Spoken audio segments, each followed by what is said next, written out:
Olá, queridos! Estamos chegando à conclusão da nossa lição. E olha, foi muito bom passar essa semaninha com vocês aqui. Que pena que acabou, mas eu espero que tenhamos outras ocasiões para estarmos juntos, aprendendo mais e mais sobre a palavra de Deus. E hoje, a conclusão de tudo o que nós temos falado ao longo desses últimos dias que se passaram. Bem, essa semana nós consideramos aqui principalmente a seção que vai do capítulo 1, verso 3 até o verso 14 da carta de Paulo aos Efésios. Como nós vimos nessa sessão, Paulo fala sobre as bênçãos espirituais com as quais Deus nos abençoou em Cristo Jesus nas regiões celestiais. E ao falar sobre essas bênçãos, repare que algumas considerações aqui importantes devem ser feitas sobre aquilo que Paulo ele relaciona nessa passagem que estudamos essa semana. A primeira delas é que perceba o papel determinante que Cristo possui,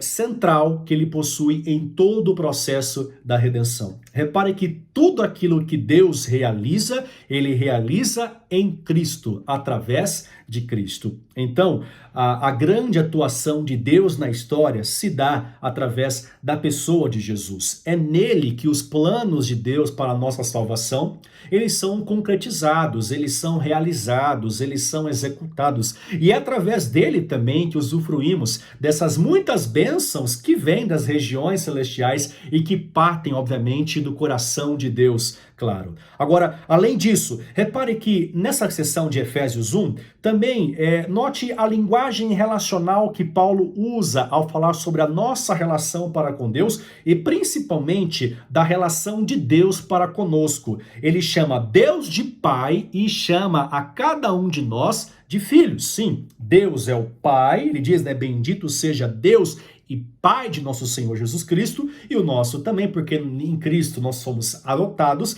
e então, em razão, em virtude dessa adoção, ele também, Paulo, nos chama de filhos. Nós somos filhos de Deus. Portanto, nós temos que entender que Deus, ele nos escolheu para sermos filhos dele, para vivermos uma relação de um filho para com o seu pai. Deus não quer que você seja um amigo, Deus não quer que você seja um servo, Deus não quer que você seja um estranho. Deus escolheu você, redimiu você para que você se tornasse um legítimo filho desse Deus através de Cristo Jesus. E por fim, outro fato importante é que por mais que Deus tenha feito tudo o que cabia a ele para a nossa salvação, ainda assim, a sua soberania na salvação do homem não exclui a responsabilidade humana de ouvir o evangelho e crer também nesse evangelho. Veja, é verdade que toda a ação da salvação não vem de nós, mas parte sempre de Deus. Como nós vimos aqui, essas bênçãos espirituais que Paulo lista em Efésios,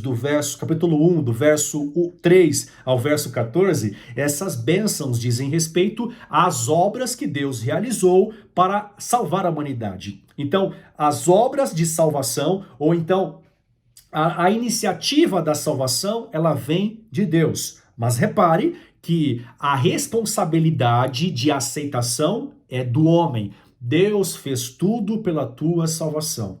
Mas no final, a sua responsabilidade é, tendo ouvido tudo aquilo que o Evangelho nos diz sobre o que Cristo fez para nos salvar, é crer para que você seja salvo com toda a sua família. Como disse Paulo, aquele carcereiro em Filipos, não é? Creia no Senhor Jesus e será salvo tu e a tua casa. No livro Caminho a Cristo, página 68, Ellen White diz o seguinte: no incomparável dom do seu Filho, Deus envolveu o mundo inteiro com uma atmosfera de graça tão real como o ar que circunda o globo.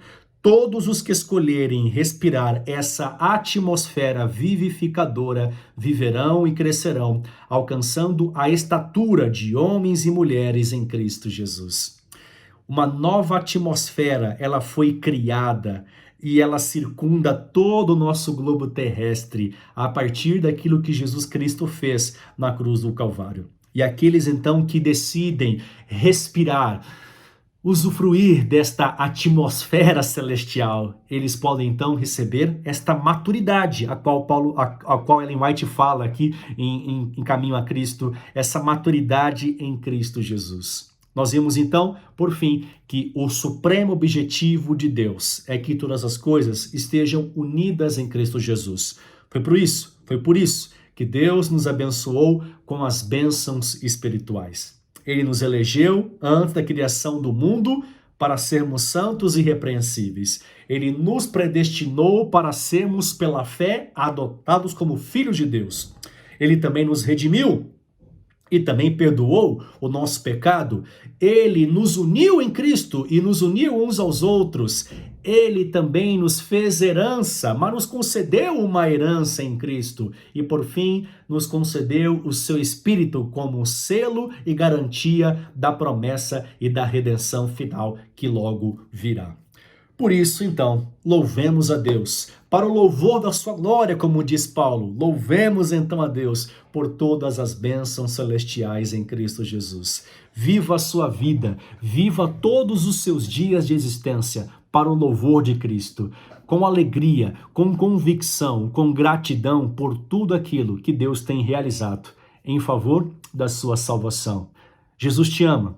Jesus morreu não para fazer você feliz. Jesus morreu para salvar a sua vida. Jesus morreu para fazer de você uma herança para Deus. Jesus morreu para convergir todas as coisas nele, no céu e na terra, para que nos aproximássemos uns dos outros e para que juntos também pudéssemos viver unidos a ele através de sua graça gloriosa. Louve a Deus por tão preciosa salvação que ele te concedeu. E que tal fazermos isso através de uma oração agora?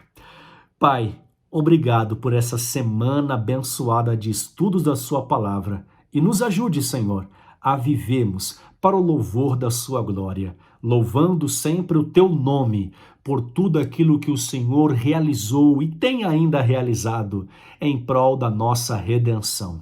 Obrigado por seu Filho Jesus Cristo, que morreu por nós, e por seu Espírito Santo, que é o penhor da nossa salvação. E nós oramos em nome de Jesus. Amém.